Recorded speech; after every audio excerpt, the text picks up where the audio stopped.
Tipuānuku. Koe nei tētahi o ngā whetū o te kāhui o Matariki. Engari, he hara te hononga ki a tātou te tangata me te ao e noho nei tātou. Ko Tipuānuku tētahi o ngā whetū heri kai mai. Ka mutu ko tana mahi he tuku i te Māori, kia pakari mai ai te tipu o te kai.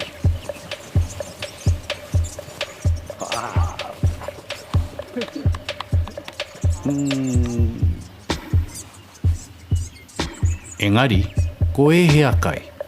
Kia tirohia te ingoa o te whetū nei, kei reira pea te whakautu.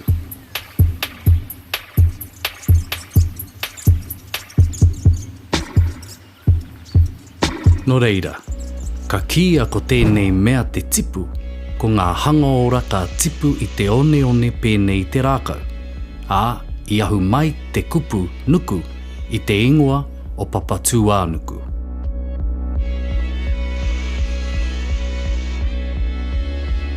No reira, kua ki te koe i te momo kai ka hono ki a Tipuānuku.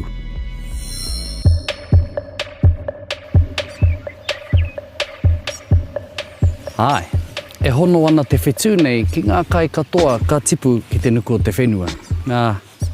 Ko te kūmara tētahi.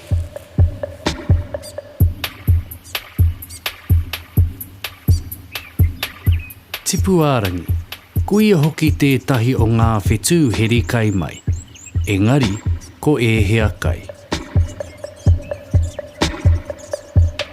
Ka tika hoki, ko ngā kai o te rangi.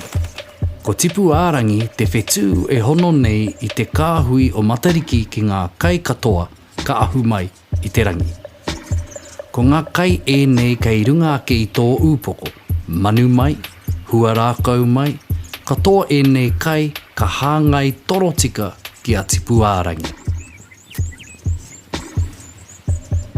No reira, mena e pirangi ana koe kia kai haukai te tipu o ngā māra me ngā huarākau, ko Tipuānuku me Tipuārangi ngā tua heri kai mai.